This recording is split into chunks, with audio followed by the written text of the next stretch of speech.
What it do? What it do? Listen, Team No Sleep, July 10th. It's 200 degrees here in California. I don't know where it is you are, but here it's hot. It's hot. Montell Allen, what's going on with you now? Oh man, everything's good, man. First and foremost, shout out and present to those people in Houston, man. They had that flooding. Mm. That's a terrible thing, especially to all the families that are affected. Got to send our prayers out to them.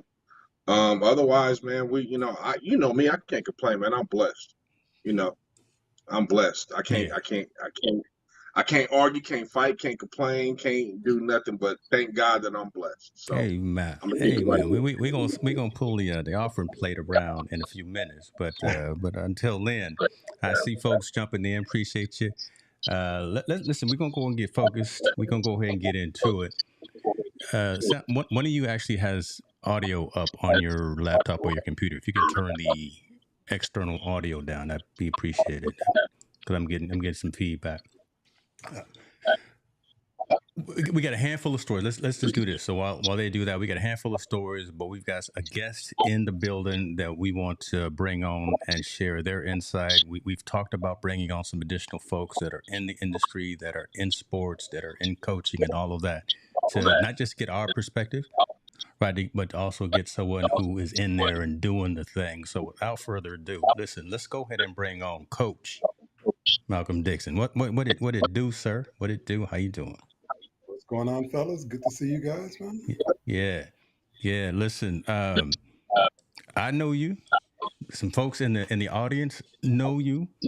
If we start Googling you, we gonna find some good things as well. But listen, for the folks who may not know, if you don't mind just telling kind of your accommodations, your accolades, and who you are, and why I'm calling you Coach.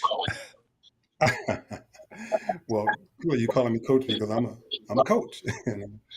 But yeah, collegiately, I competed University of Missouri, the University of Missouri Tigers, track and field. I was on full scholarship there, and the official school record holder there in the 110 high hurdles.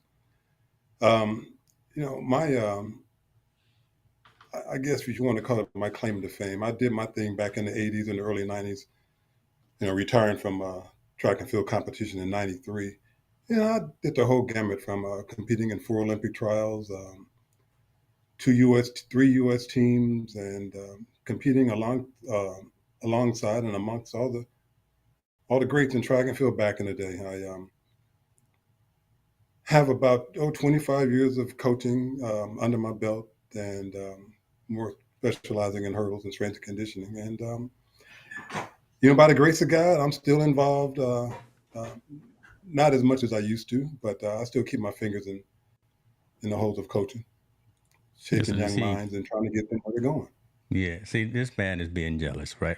He being humble, right? Listen, when I did my research and I see this man, let's take a look at it. Let's take a look at it. Graduated in '83 with his bachelor's, and then went on got his master's. Continued to post collegiate track career as a world-class hurdler for a decade, from the 80s to the 90s, competing in 4, ladies and gentlemen, U.S. Olympic trials. He was listed as one of the top U.S. 110 hurdlers of all time. Come on, man, you can't leave that part out right there. That right there. Hey, well, that was so long ago. I forgot what I did. You out there, and again, that brings credibility. That brings again, it's just the fact that you have been there and you've done that. Let me ask you this before we get in kind of the stories of the day, because we talking about the Olympics fresh right now, talking about Paris. What do you see going on? Do you think we got a decent squad that's going out there to represent track and field for the U.S. at Paris?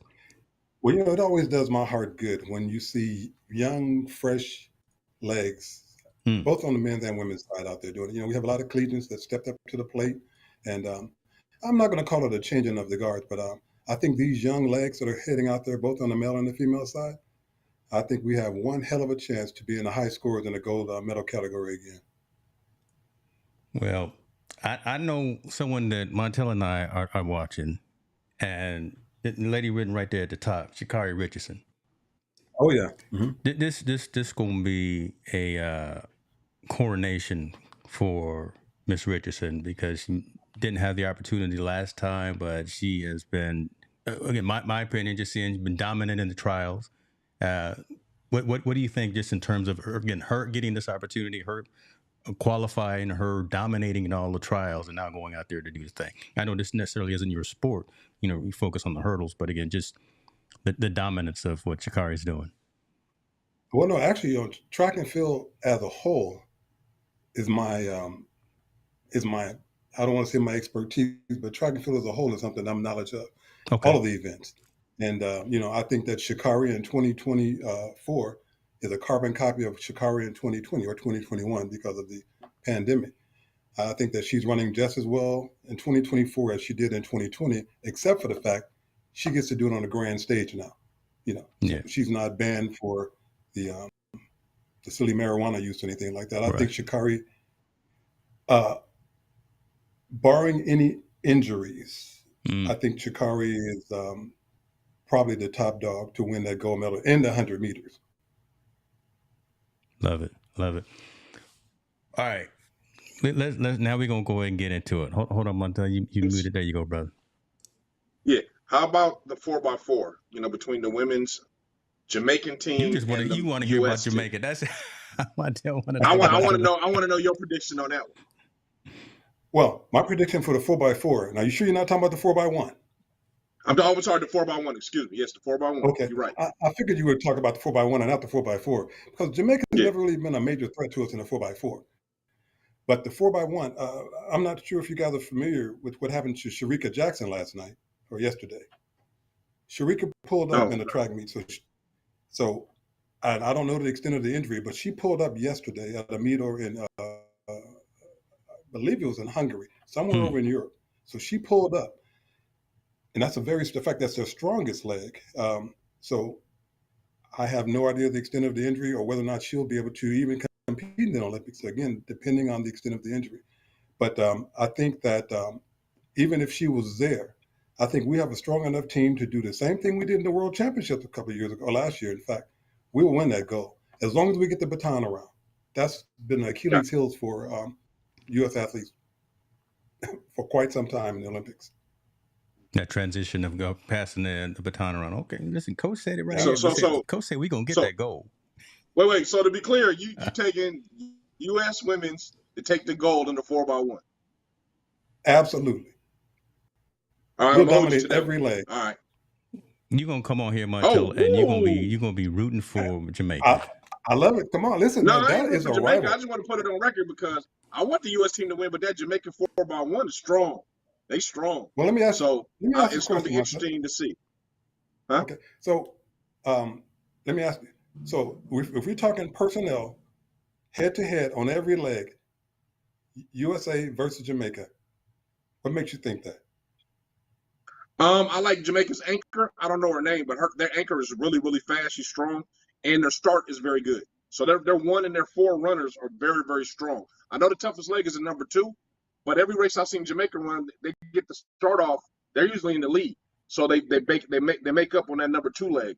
That 3rd leg you just got to maintain, and that 4th leg, she just kicks it in. I love USA. Don't get me wrong. I'm going for USA, but right. Jamaica seems to be our threat of anybody that's in the 4x1 for the women's. So I'm gonna just give respect is due. Jamaica's strong, so I wanted somebody's expert opinion, not my just opinion. I want somebody's expert opinion.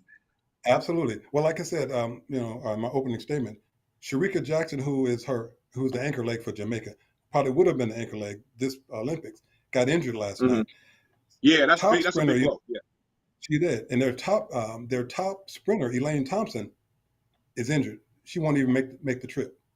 Oh wow! Okay, now that's different. Then that makes it different. Oh, okay, let me rephrase my question. Okay, see, let me rephrase my news. question. with the Jamaican team all healthy and U.S. team all healthy, all right. Now who you got? I still give the nod to the U.S. and not just because I'm a former U.S. athlete. I just think that we have better personnel at this point than the Jamaican females. I love it. So let's go down the rabbit hole that Montell and I typically go down, and we kind of prefaced you, Coach, about this as well. There's been a lot of conversation, and again with the Olympics, because we've been talking about the Olympics for a long time as well, just prepping for it and different types of athletes wanting to compete. That being the fact that there's conversation, consideration, there's concern about maybe athletes that are transgender wanting to compete within the Olympics, and they can't. Right? They now identify it as something different, and so they can't go into the women's restroom, or they can't go into the men's change room. Right? What are your thoughts about this newly publicized controversy in terms of athletes wanting to, they've been dominating, they've been competing at the collegiate level, but now here it is. Now the Olympic Committee and the U.S. Olympic Committee and all of those boards are making conversations and considerations for athletes who identify from a different perspective. Well, I think that when you peel back the layers of everything, there's only two types of athletes. Either you're female or you're male. You are assigned a gender at birth. You're not assigned a gender in your mind or in some political stance. So I think the Olympic Committee or even the collegiates or any other governing body, have every right to say, hey, listen, you are a female athlete, you shall compete in a female category. You're a male athlete, compete in a male category. Sure, it's a controversy, and we've had in the past, frankly, I might even say currently we have some transgender type of athletes competing in female sports. Mm-hmm. So, I mean, because it's prevalent, and again, folks that are within the community here, Team No Sleep, notably, because again, it's a controversial conversation, but it has to happen. But again, now it's coming to light because now it's on the world stage, and I think about swimming, right? I mean, you got someone like Katie Ledecky who's out there just killing everybody, rightfully so. Mm-hmm. But you've got the athletes who want to compete. They've been banned or they've been denied able to compete because they identify differently. So we know that from the swimming side. I can't recall if there's been anyone on track and field side, but again, is this a conversation that even you have in your day-to-day coaching activities on the track and field side of different identification for athletes, and how do you deal with that, or how have you dealt with that?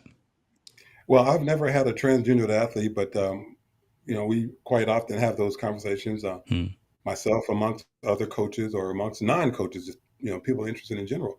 And my opinion remains the same.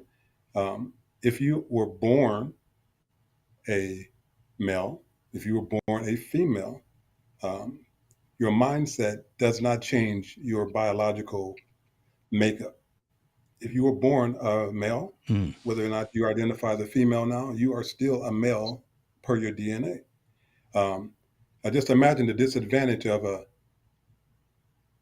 imagine the advantage of a 6'2", 175-pound man who identifies himself as a 5'3", 115-pound woman, and put her on the blocks amongst other female sprinters.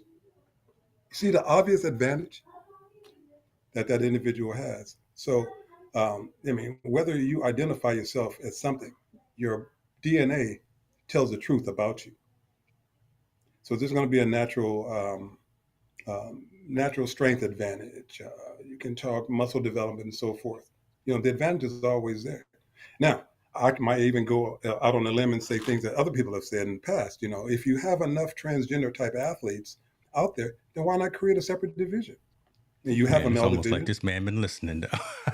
Okay. But I have a different question. So I understand where you're coming from, but now let's talk about the recruiting aspect. As you know, college is money. College is money. So you have a person that's a transgender that's running with females, and they're running at a vacuum in time, and you want to improve your track program at the collegiate level. Do you recruit that person if you're the coach?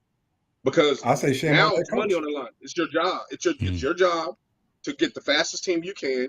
She's already running at the high school level as a transgender amongst females, and colleges have already accepted female transgenders participating in college sports where it's cross gender.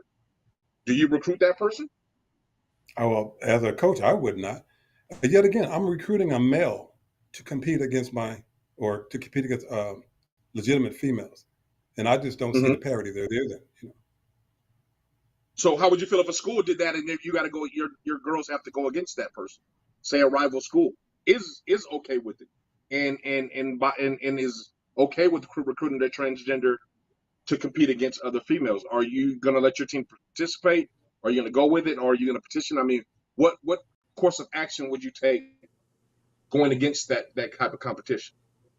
Well, clearly, I'm not going to throw the baby out with the bath. So no, I'm not going to boycott that team.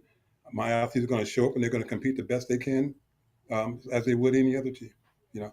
And quite frankly, depending on the caliber of my athletes, they might just be there anyway. But I mean, listen, that's the mind of a coach. But I'm not going to boycott that team. But I'm not going to agree with their philosophy on that either. Listen, you're a male. I'm 6'3", 220 something pounds now. If I decided today that I want to become transgender and go and attempt to run again, get myself in shape, I don't know of any 6'3", 220 pound women that are out there could possibly do the things that I can do. I mean, that is if I were younger and so forth. But I just, so I get the conversation. I understand the equality factor of it and the inclusiveness of it. I just don't see how it's right on any level. You cannot change your DNA. Obviously, I'm not a doctor, but the DNA it's what the DNA is. You're a man. Excuse me. You're a male or you're a female. It's funny. I'm just asking these questions. I'm playing devil advocate, but I actually agree with you. I think there needs to be something carved out, and we talked about it so many times on the show how it should be carved out. But I just see. I know the Division I and I know the bigger schools. It's a money thing, right? It is a money thing. You got to be able to put the best. And if they're allowing it, me and you both know there's coaches out there that's like, well, if they're allowing it and this person's already identified and they're competing in high school, male identified as female, and they're able to compete, I think some will grab them. And they'll talk about, hey, I'm just talking, it's inclusivity. They should be allowed to compete. They'll defend it on any means. But that means is just because they can win. It's not the means of what you even morally think or what's ethically right or what you think is fair. It's their basis is on winning. And anytime in the Division I, if you can get an unfair advantage in any sport, and it's okay and it's legal within the realms, people are going to do it. So I see it at some point penetrating the college realms. I don't know, unless they put some type of parameters around. How do you feel about that kind of thing? I hope it doesn't happen. Yet again, I stand firm that a female athlete is a female athlete, and she should compete in female competition, legitimate female competition. A male athlete is a male athlete, and he should compete in male competition, male sanctioned competition. So you sticking to the science? Am I correct? That's the way I look at it. I'm when sticking the to the states science. come marching in, but Absolutely. I look at the science, and Marvin, I do agree with you. I believe there should be the Transgender Olympics, or they need to cut out, like you said before, Coach, another category if there's enough transgender athletes that want to compete in it, for them to be able to compete in that. I've always said it's an unfair advantage, and I always put myself in that situation. If I had a daughter that was competing and there's a transgender competing against her, I would have a problem. I'd even have a problem if she beat him. I'd have a problem if she beat him, because I still think at some point they have an unfair advantage because of the muscle development that a male goes through more so than a female. And that's all science. It has nothing to do with my personal preference. It's all science. Well, you cannot change the DNA. Yeah, exactly. You can't change the DNA. I mean, you really want to alter it with hormone pills. You can't stop the DNA. Absolutely. I really do. I just see that. I see this is going to be a battle. Yeah, it's going to be a battle because transgenders want to say they want to be inclusive and go against science, and I don't want to say. I would just say that the normal. I don't want to say normal. I guess I don't even want to call us others. Want to see it stay consistently and traditionally the same. So I don't know where that fork in the road is going, right? Because and the reason why I'm going over this is because high school's already let it happen. High school's letting it happen right now. College is where right now the stalemate is at, right? Olympics is a committee; they can do what they want to do because they're a private entity. But college is the next step. And as you get these transgenders breaking all these kind of records that females used to hold and now they're holding, I'm kind of really having a hard time understanding how they're going to block that. Like, what is going to be the recourse to say no or say yes? And who's gonna break that barrier? I mean, they're already broken in swimming. Swimming's already done. Yeah. I don't know who's gonna be that person to say, okay, yeah, I'm all with it. It scares me. It does scare me because now we're gonna change the moral fabric of college recruiting, right? At this point, especially on the female sports side. Yeah, absolutely. And I tell you, I hope it doesn't happen. And it's not that I'm so much of a traditionalist, but yet again, I am a father of 2 daughters, 3 granddaughters, and I want them to have every advantage in training and so forth to compete against other women. Particularly my granddaughters, if they grew up to be track stars or softball or basketball or whatever. And I want them to feel good that they competed against another female and fair and squarely, they beat them. Not against someone who identifies as a female, but it's actually a male, and get demoralized because they couldn't, outplay this person, outrun this person who's not a female in the first place. Now, in track and field, we've been fighting that for years with the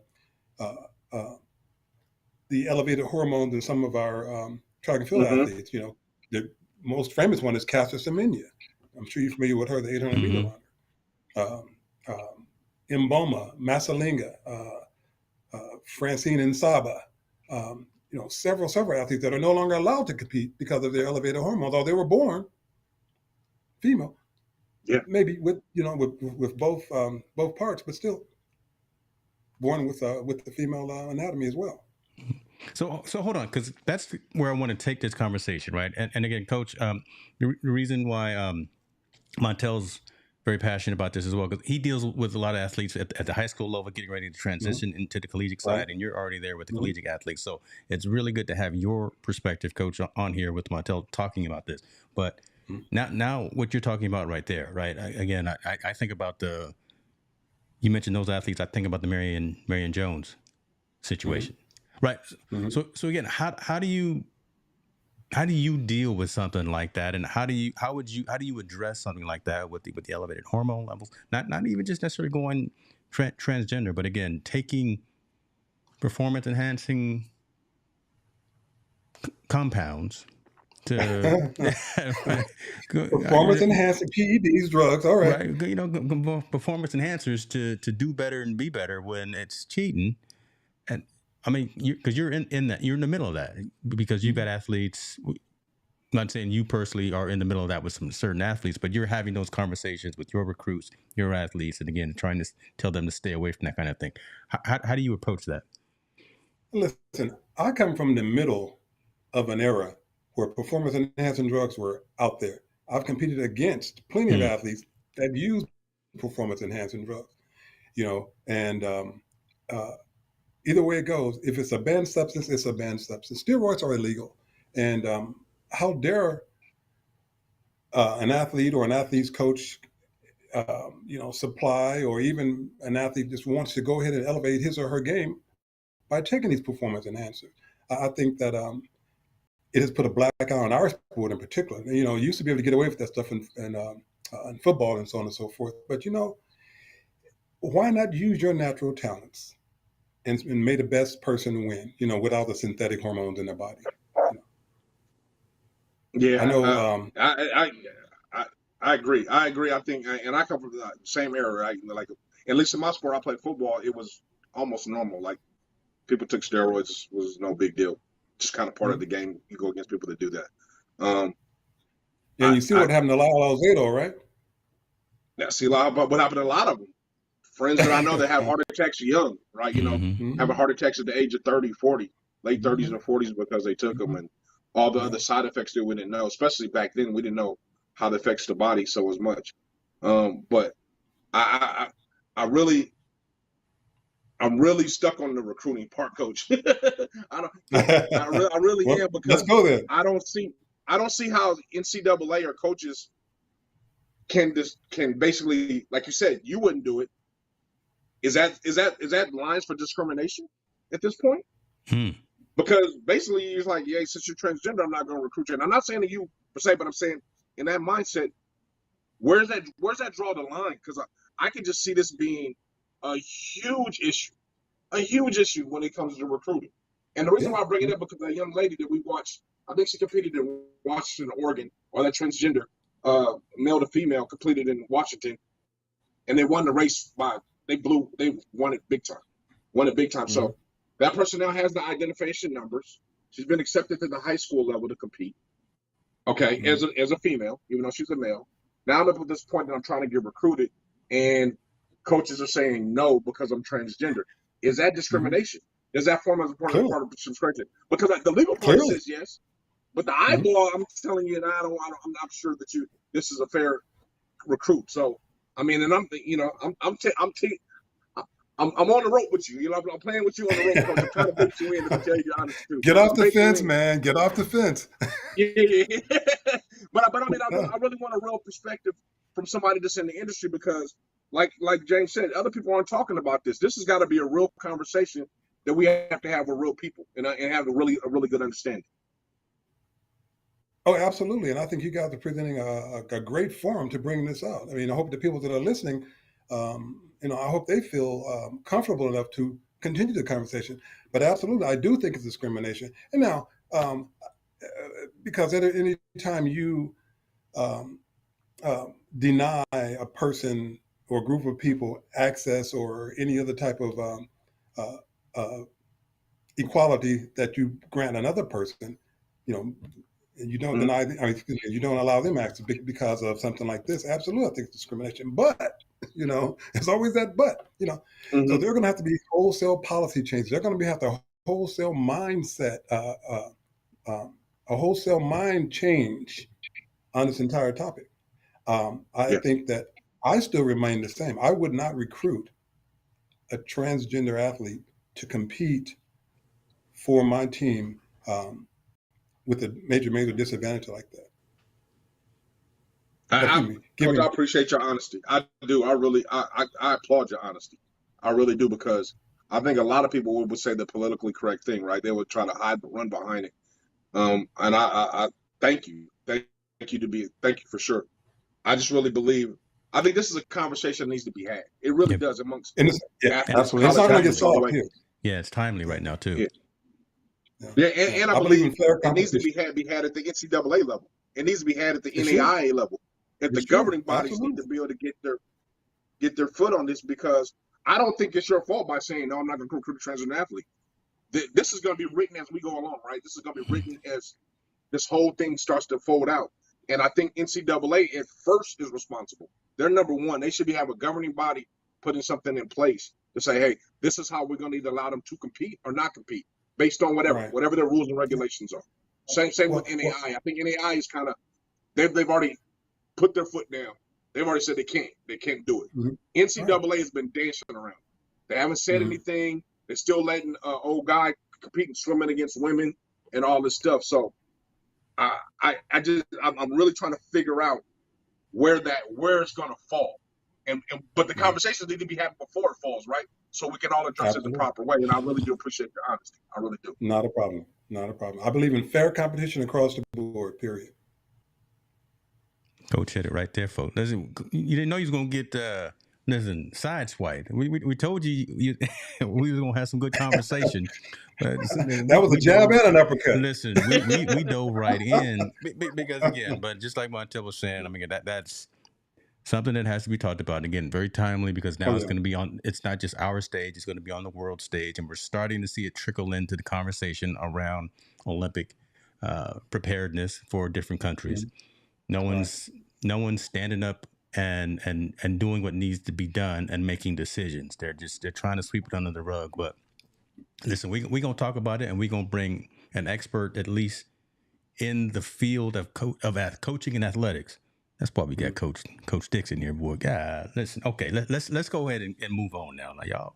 Hey, James, I got one request though. Oh If there's Lord, he's still on any it. of Let's our go. fans, What's up? people listening out there, we would love to have a transgender athlete on the show to be able to ask. I want their perspective as well. I would love. Absolutely, like you said, yes. I'm always. I mean, teach me something. You know, show me. Let me look through their lens and get a better understanding of their why they want to compete, why they want to do it as well. So if there's anybody knows about that, they can refer us to someone to reach out to talk to. Please do. I would really appreciate it. This is a safe space. Listen, we just want to have some conversation, and we just want to hear all perspectives and all sides, right? That's one thing that's sorely missing, unfortunately, in this country. But that's a whole nother show. We won't get into that. And let's get into this. Listen, we got another social impacting story, Coach. We typically start with the social impact story, try to hit the hard stuff first, but unfortunately, we got some other hard things that we want to talk about. Baseball is my sport, so Montell knows baseball is my sport, and I hate seeing stuff. Regardless of the sport, but I hate seeing stuff like this. So here we got I'll read the headline: Race shortstop Wander Franco. Wander Franco is all of, I believe, 23 years old. Wander Franco has been formally charged with sexual abuse, human trafficking, sexual exploitation.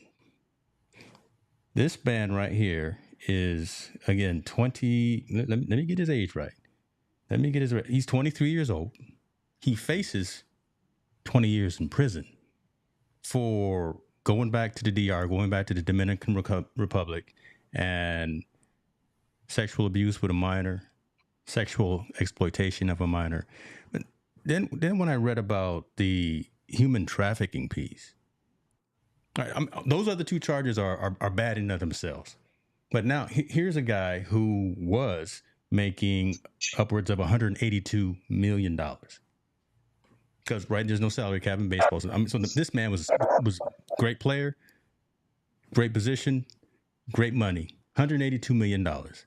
And what's going on? I guess, why does someone in that position, who seemingly has things all going for them, goes back home and should be going back home, maybe building a school, building a hospital, building doing something, right? Just doing something good for the community, but feels the need to go back and do something like this because now he's been put on the restricted list. He's not playing. He's not officially a member of the Rays anymore, the Tampa Bay Rays, and this man going to jail. What's going on, Coach? Why does a 23-year-old person making $100+ million go back home and do something like this? Not asking you for all the answers, but again, just trying to get some. we asking why here. I mean, this is one of those things, right? Yeah, well, I can tell you, that befuddles my mind as well. But I can tell you this much: he was doing that before he became a star baseball player. Okay. I think the fact that he has money now, that it makes it even easier for him. So he's able to, to take his sexual addiction, if you will, and put it on even a grander scale, because now he has the means to finance whatever he's doing as well. But that's something that he had in him long before he became a baseball player. And it happens. I'm not going to mention any names or the school, but I know of a track coach that did the exact same thing a couple of years ago, and now he's in prison. I think that for some folk, when they they become that, the old phrase, holier than thou. It's like, I got this money, I can do what the heck I want to do with it. But yet again, I think this man was doing something similar or involved in that industry long before he became a Major League Baseball player. In my opinion, it's a sick mind. And yet again, reflecting on the fact that I have 2 daughters and 3 granddaughters. And to even wrap my mind about them being exploited, it's just a sickness, man. It's not a good. So okay, I'm gonna let Montell go, but here just popped in my head. I'm an older man. I'm an old man, so I forget things. So I start blurting stuff out. Here's the professional level, and I'm sure you at the collegiate level, you got people looking at recruits. Mm-hmm. You got scouts. You got folks that go and do the Google searches, the Wikipedia searches, the background, and figure out what's really going on with the people before you bring them into your organization. You're going to tell me Tampa Bay didn't have somebody going out and check out this guy before they offered him $182 million? Well, there just seems to be a breakdown right there, man. Well, are you familiar with Aaron Hernandez? Yes. New England Patriots? Yes. Now, you know what he wanted. Okay. Yeah. So, absolutely. So you're going to tell me that someone in the New England Patriots organization didn't vet him and realized he was a gang member, murderer, and Go ahead. Yeah, make it plain. Okay. Yeah. So I don't think there's any way that, short of giving some kind of psychological exam, when you're out here recruiting these players, offering them, these crazy salaries. I mean, how can you get into the mind of someone, unless you've done a longitudinal study on this person to realize the background that he's coming from or from? It's just, human behavior is very, very hard to predict, and I think that's, I think that's what fails on a lot of this, because you just don't know who you're getting. You're focused on his ERA. You're focused on his, how well they can run bases, catch a ball, for, and that's what he's focused. That's what they're, how can he help me win this pennant? Wow. Money is more powerful. Trophies and root of all evil. You speaking some truth there when you think about it. Montell, go what you got, man. You got something on your mind. I got a different perspective. Come on. I got a different perspective. They know. The New England Patriots knew about Aaron Hernandez's behavior. They knew about it. They knew what he was. They rather put a focus on winning, like you said, Coach, more so than the person's background and their behavior. Just like Tampa Bay, they know. My problem with this whole thing is, I don't think not only that individual should be held accountable, but so should that team, that owner. They knew that you're employing this person to doing them, and then you're giving them money to be empowered to do the things that they do. I like Deshaun Jackson. I mean, not Deshaun. Excuse me, not Deshaun. Well, my man over in Cleveland, what's his name? The quarterback. Can't think his name. Over in Cleveland, that was in Houston. Deshaun Watkins. Watkins. Deshaun Watkins. Yeah, Watkins. Houston gave him massage tables to take home. They gave him stuff to be able to aid his ill behavior. This guy right here, like you said, did Tampa Bay know? Did somebody out of the whole scouting department do their research? And they do a background check, and they do check on your friends. They check your behavior throughout the whole process when you're doing it. The NFL did the same thing with Aaron Hernandez. They knew everything he was doing or everything he was accused of. Guess what? They said, we'll keep a watchful eye on him and see what's going on. As long as he does nothing, he doesn't do anything too crazy, we can live with that. And that's kind of the problem with them. The millionaires are getting caught. The multi-billionaires are saying we basically have nothing to do with you. But yet they aid the behavior. They don't curb it. They don't stop it. They aid it. And in this man's case right here, this guy's case right here, who's a sicko, a predator, and a manipulator, obviously, what the situation he's in, and I hopefully, justice does right. But I mean, it's kind of going to be hard in Dominican Republic when I'm not sure if their government is corrupt or not, right? Especially when they're having that kind of money.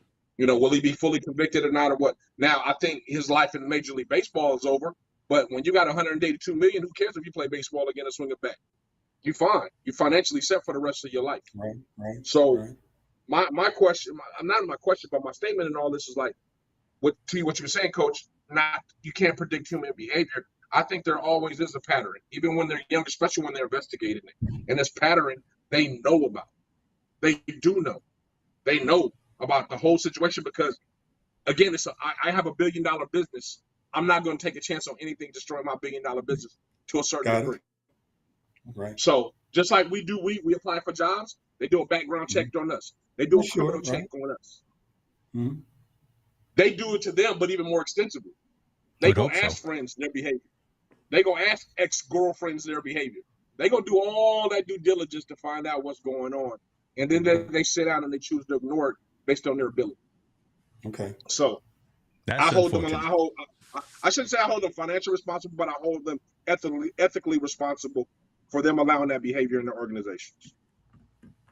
So that's my take on it. But dude's a straight predator and a manipulator, and I hope justice is served because he uses money in his stronghold in his position to be able to sexually abuse these young kids and trafficking. That's just sad. Yeah. Well, I can't disagree with you. We got to get better and do better. It can't be all about the dollar, and it can't be all about a trophy and a parade. Man, I calculated risk, like Marvin said. I mean, it can't be. Man. Yeah, well, it shouldn't be. But who's the coach that said winning isn't everything? It's the only thing. Yep. So and that's kind of the ideology they have. Yeah.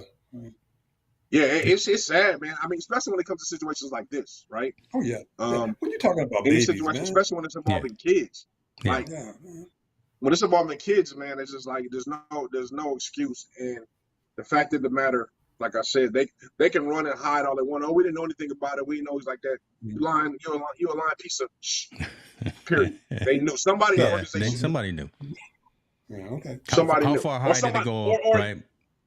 Yeah, or his behavior was leading towards that way, right? And maybe he did it in the DR, but you ain't gonna tell me he probably wasn't sleeping with no young girls in the United States. He was involved. How many games have you played? 182 games in baseball. You travel for 74, 75 games on the road, plus the ones you have at home. There's women at every place every stop he stops at. Lord have mercy. Lots of chances, man. So there we go, folks. Don't do it. And this man, I was never wearing a Tampa Bay Rays jersey in the first place. But Wander Franco, we hope you get put underneath the jail. Again, this is just not making light of it, but this is just a sad situation. Just again wondering about oversight and calculated risk, money versus ethics, just like we got here in the comments. But these types of things, some of this has to change. And going into the next story here, and so the Wander Franco story. Hold on, James. Before you go, I'm sorry. Yeah. I'm sorry. It just popped in my head. Go ahead, pop it in there. What you got? We got this presidential candidate that also they know.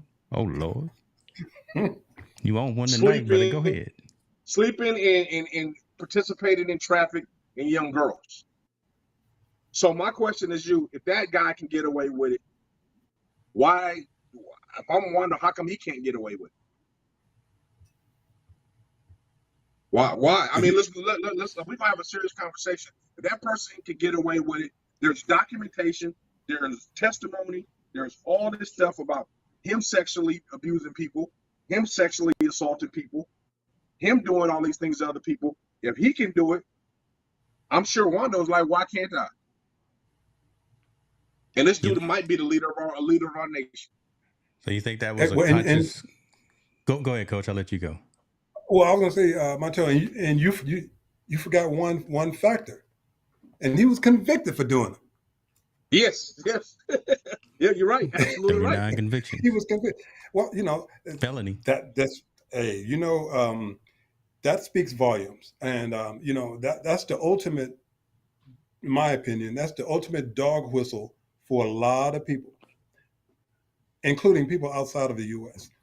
You're right. When you can take this person that has been and might likely be the leader of the free nation again, who can be a convicted felon, get a slap on the wrist, and at least 70 million people are going to say, oh, you know what? We like you anyway.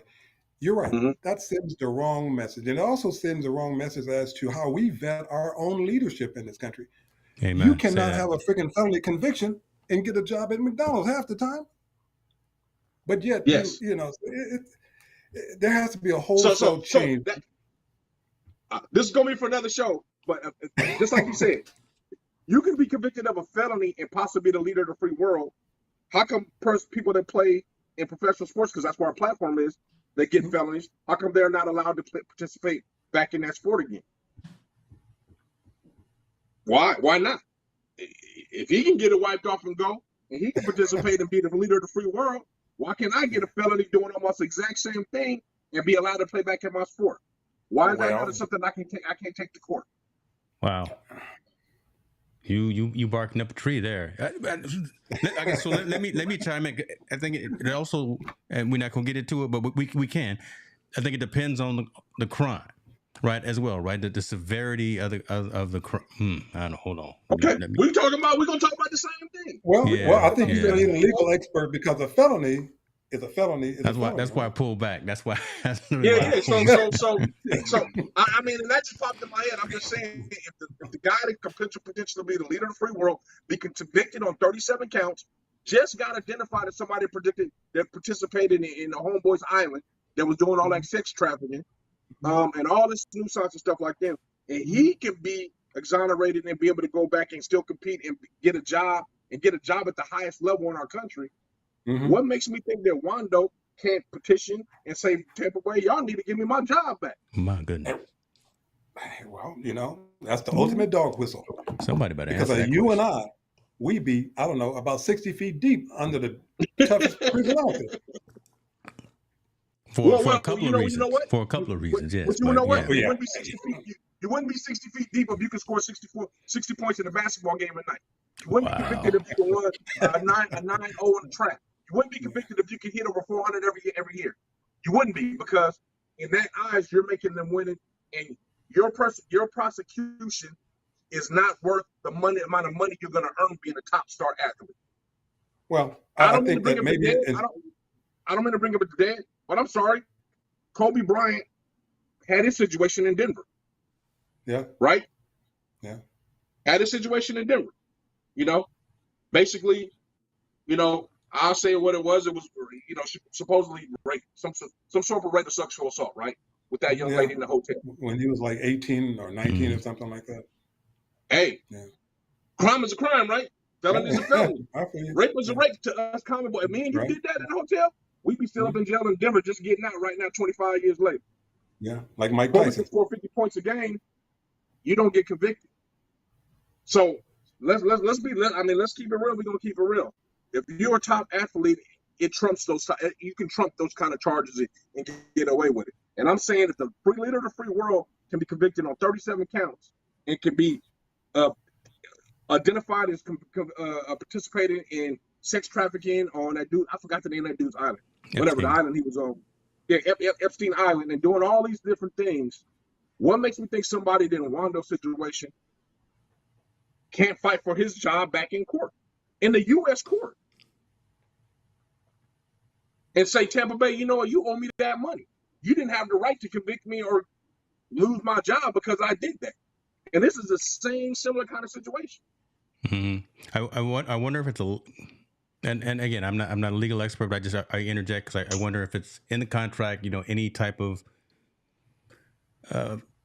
criminal assault, criminal accusation, that kind of thing. You think about here in California, it's employment by will. But again, so the employer can let you go for they wake up one morning and they don't like you the way you look anymore. They can let you go. Who knows what's in that contract? I know, I see where you're going, and yeah. Again, it's regardless a valid, of the contract, weird conversation. But contracts are meant to be fought, right?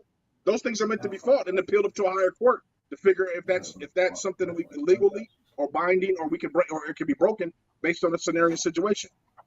Right now, what we know of, he did all that in the DR, a different country. That's DR issue. That's not United States issue. So regardless of my behavior I have outside the country, like Epstein Island, when I came back here, I did nothing. So how you gonna cut me in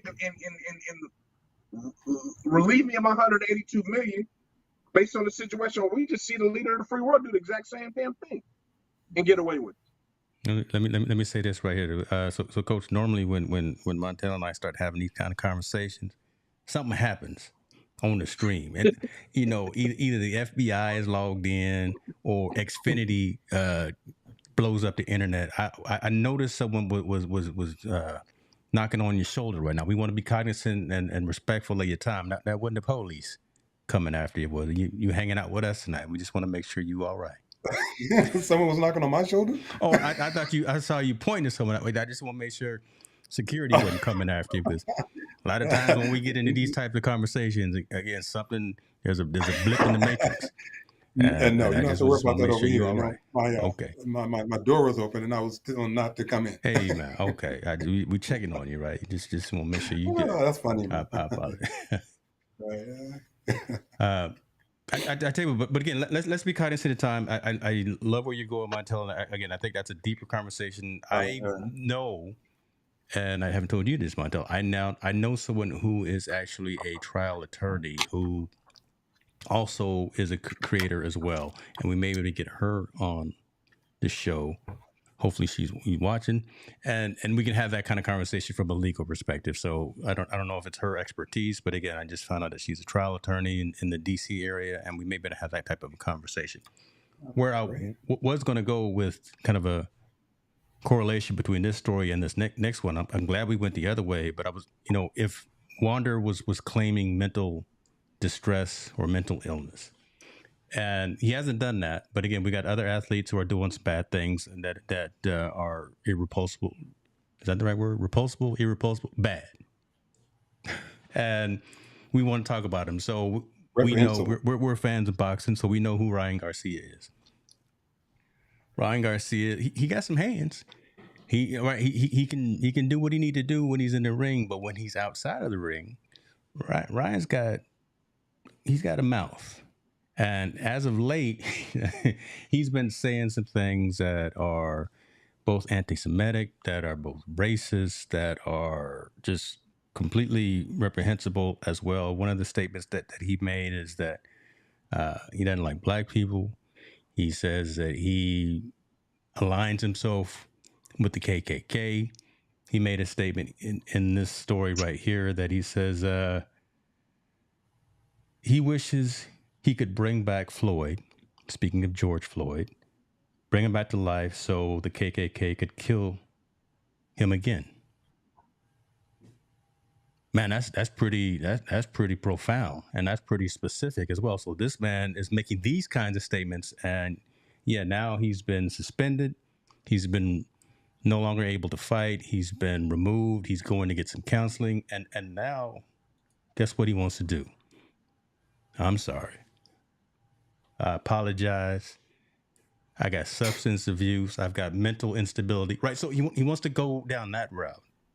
Mm-hmm. And who are we to say that yes or no, that it's true, whatever the case may be. But again, when you start making statements like that and it's not new to you because you've had history of these kinds of things. Well, again, what's going on? Man's making a lot of money. He's out there fighting. Couple of minutes, he knocks somebody down. Or if he gets knocked down, he's still going to cash a couple of $100,000 check. He's out here saying these kinds of things.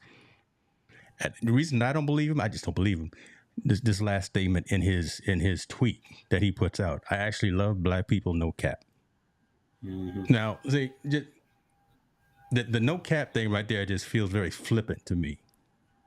Just, right? I mean, like, I love me some black folks, no cap. Mm-hmm.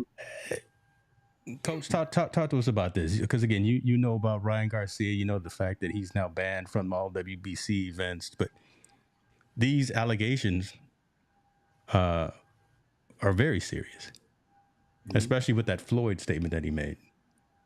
Yeah.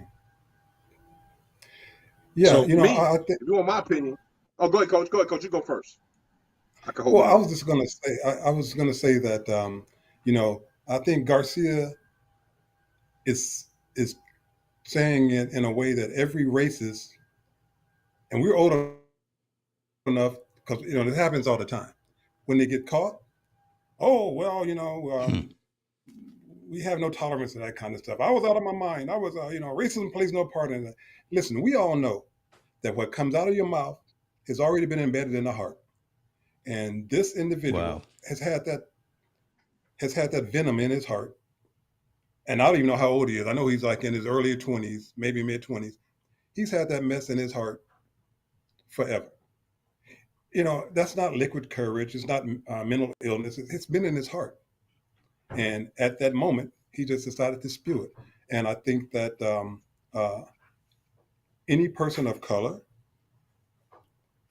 if they even believe anything that he would have to say, that, I actually love, right. Because his ass got caught. Come on. And they're cutting off his financial pipeline. And he's afraid. Because I tell you, we all know in the boxing world, you have to go through some brothers in order to get to a point where you want to be. And frankly, I think if he were to get into a ring with a true, brown skin boxer out there, Come on you now. take his head off. But absolutely, I don't agree with that kind of stuff. I think that I think that he's bad for the sport of boxing. I think he's bad for athletics across the board. Period. There was somebody out there that was going to be looking up to this to Garcia. Yeah. And they will take on. I remember years ago, I believe it was Hector Camacho. He said something similar, and Hector Camacho said something similar. And it just, it just harkens me back to when Jack Johnson came onto the stage. Oh man, they had every type of caustic remark they could. The people that he was fighting, Jim Jeffries, that was the big one in Reno. I'll never fight. But when they start spewing it out of their mouth, we know they're getting doggone well. It was embedded in their heart. And I have nothing good to say about Garcia. You're right, except the fact that he was a good fighter. And I put in caps, was a good fighter. And I hope he never darkens a ring again, quite frankly. I agree. Mr. Allen, what you got? Yeah, I think, like you said, I think he showed us true colors, right? Well, that if he was intoxicated, that brought that truth out of him. So he said what Absolutely. He said. I think for him, I'm glad. I respect the WBC by banning him, right? I think that was the right thing to do. I think him being a coward by trying to cover himself up his tracks with talking about mental health and all that stuff. I'm not a very big believer of that, especially. It's always convenient when you do something wrong to all of a sudden start to say those things to kind of get yourself out of that situation. But you know what, man, to be honest with you, I'm more disappointed in us. And I mean us as a society, because we have this big cancel culture, and it seems like they ignore this. Because I can tell you right now, if he would have made those same remarks about Jewish people, Ryan Garcia would be irrelevant right now. He would not be able to do anything. But the fact that he said it about black people, I haven't heard anything about cancel culture. I haven't heard anything about getting on him. It's almost like we accept his apology and keeps it moving. Where we're in this day and age where they've done it to notorious rappers that say something derogatory. They said it to notorious. If you say anything derogatory about Jewish people or Jewish religion, they automatically are on you. If you say anything bad about LGBTQ, they're automatically on you. But yet this guy's a famous boxer and he says something about black people, and we're just like, okay, whatever. What's next? And why is it not hitting his pockets? Why is it not him being banned? Why is we not, bashing him on social media like they do everything else that people do? I remember not too long ago, the rapper said something bad about LGBTQ. He couldn't even get a show. He couldn't even book them for a long time. The music industry didn't, they can't ban him because he's but I'm saying he couldn't do anything for a long time. Why is Ryan Garcia getting a pass from black and brown when he says these types of things? Why are we not bashing him on social media? The same place where he spewed all this information in, how come they're not stepping up to bash them? The influencers and all that stuff that comes around. So I'm disappointed in us. Yeah, so Coach, there it is right there. Again, so there's another example where this came to fruition on the 3rd and the 4th, right? And here we are now with the 10th. I haven't seen anyone really standing up for us to have this conversation except us right now, right? Because again, this some really serious connotations coming out of this young cat's mouth. And why do we talk more about Stephen A? Why do we talk more about whatever else when something like this really needs to be addressed? And let's give credit where credit due. Steven Jackson, the basketball player, he said something about it. Up in smoke. Yeah, he did say something about it. He commented on it, and I believe there was one other. I think Cameron and Mace, their show, they said something about it as well. So they said something about it, but that's not enough, man. I mean, when we're in this stage, if me and you, James, we say something derogatory about somebody, then especially like I said, if we attack the Jewish or we attack the LGBTQ, it's automatically cancel culture. You guys are this, and that. We no longer support you. Us as African Americans have not did anything to that magnitude, even close to that magnitude about Ryan Garcia. We're more concerned about who won in the rap battle between Drake and Kendrick Lamar than we are about somebody that's an influencer, a boxer, somebody that's in the limelight, somebody who just won a big fight. You know, he got caught drug. He won a big fight very, handily. Who was next when he got cleared up? He's gonna have another big fight to win millions and millions of dollars. That we just giving him a pass. So the social impact is we're not doing anything. We just letting this dude ride, and that because if it was someone that looked like us or somebody else on social media, they would be bashed if they said anything about Jews or LGBTQ. Right. So us as black people, we're just giving them a pass. Like there's nothing canceling Ryan Garcia. Yeah. And I love it. Don't get me wrong. I love my brown. I love my Spanish people. And it's kind of funny. I don't even understand why Mexicans or Hispanic people or Latino are upset because he said he identifies with the KKK. yeah, that's a bit ironic. That's crazy, right there, right? You're Latino and you identify with KKK. So you mean to tell me you don't even like your own people? Because I can tell you right now, down in Texas, the KKK don't like Latinos either. Yeah, right. They don't like anything but white. Mm-hmm. So I'm kind of disappointed, man, to be honest with you. Like us in black and brown should be united and be like, Ryan Garcia shouldn't get none of our consumer dollars ever.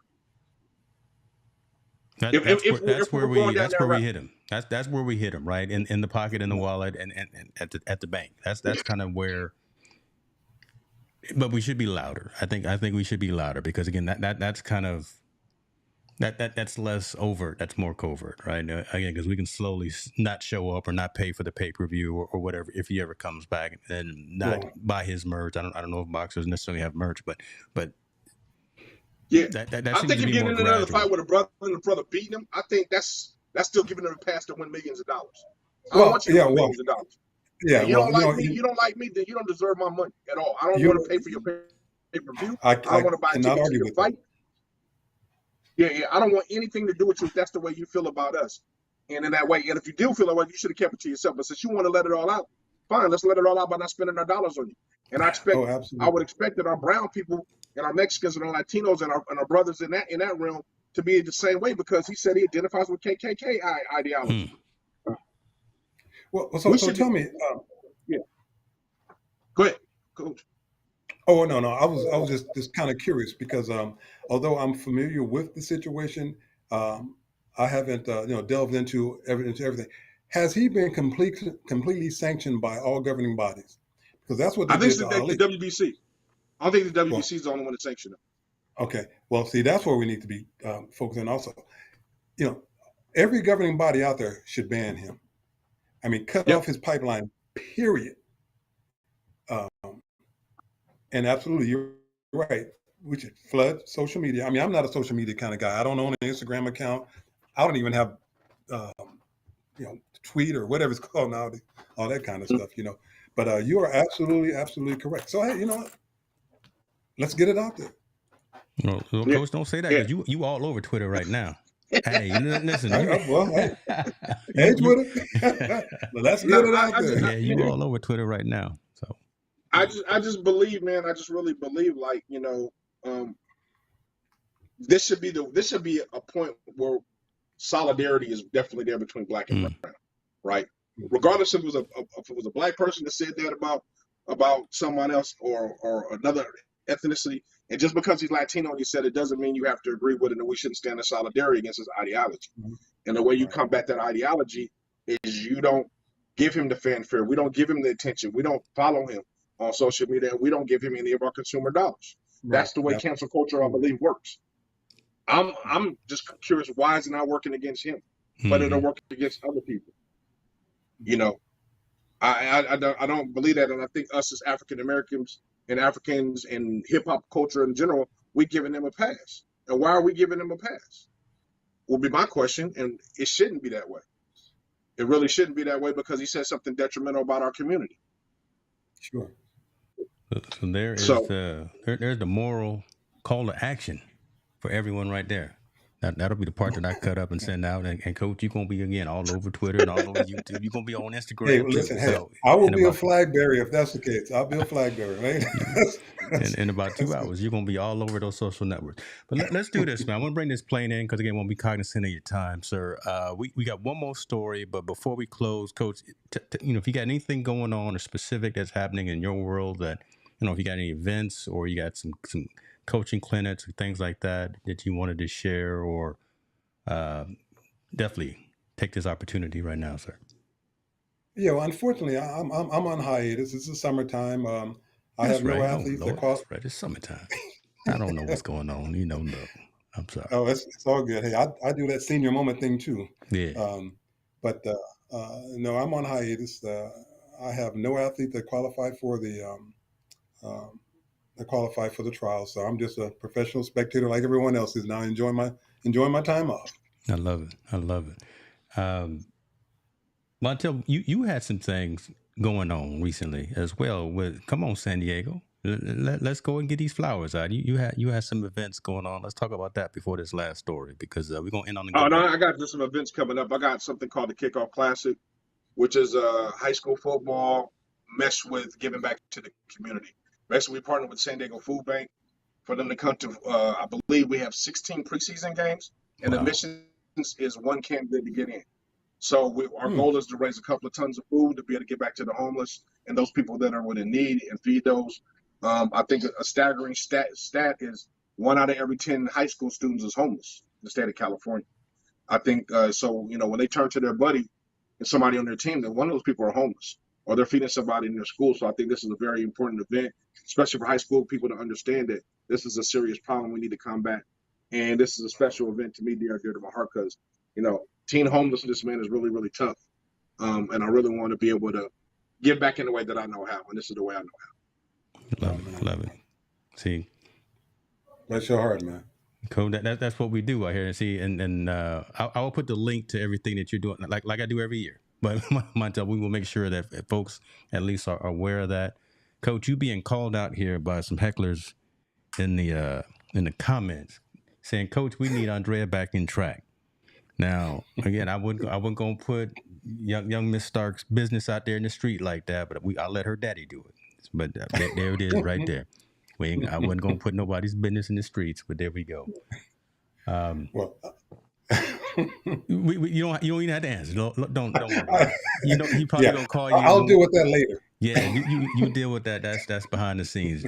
Do y'all watch again? And so, shouts out again to Mr. Stark on this one for bringing this to my attention. Anybody watching cycling Tour de France?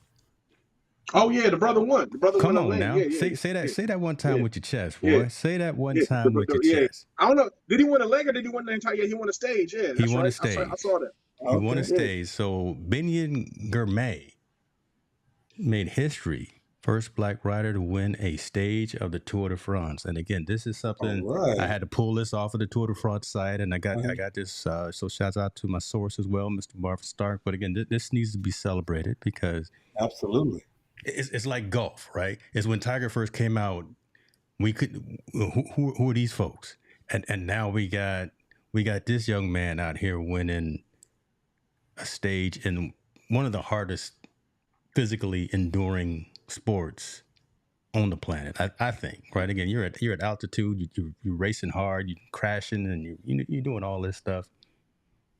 Come on now. I don't know where he's from, but I'm just gonna say that this brother won a race, and he got to wear that yellow jersey. So, 2 stages. What? He tried to win. Look at that. It just goes to show you that 24 years old. It just goes to show you that given a level playing field, we will excel in anything. Wow. Give us the opportunity. We can do what we need to do. He's 24 years old. Hails from Eastern Africa. All right.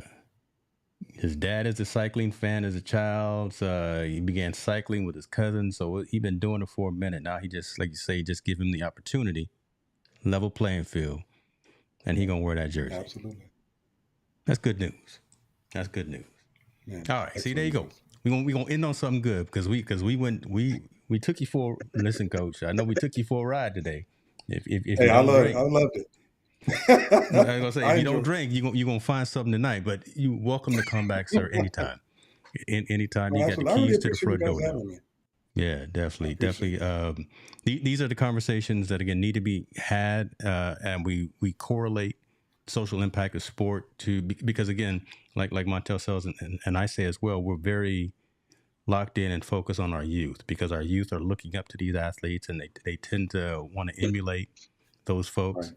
We didn't talk anything about nobody's shoes. We didn't talk anything about nobody's car that they got. Nobody buying a cyber truck. We didn't talk anything about that. We talked about real stuff and real conversations that need to happen and have either been pushed back from the front page or weren't even on the front page, but we need to be brought to light. Because I can guarantee you nobody's talking about that shortstop. I can guarantee you nobody's going into this depth about Ryan Garcia. Right. Right.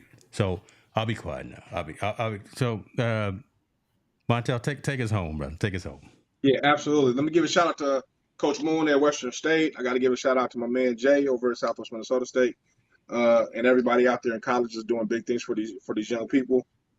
Again, as we always say, before we even go there, again, this is Mental Health Month. Please, if you know anybody that's down, especially with these trying times with the economy, please make sure they have the number to the suicide hotline and check in on your loved ones, because this is a tough time for everybody going through this country, especially with the heat and the storms in Texas and all that things. Please check up on your loved ones. Again, our platform, please get comfortable having uncomfortable conversations, because that's how we learn. That's it. Coach, hang on just for a minute because we want to talk to you a little bit more in the background. Let's do it. Bringing the heat, team no sleep, with heavy as me, we're on the mic, taking over the game, no time for rest, no screaming for fame. Talking sports, breaking it down from the court to the field, all around town, we stay up all night, grinding on the mic, bringing news, real stories on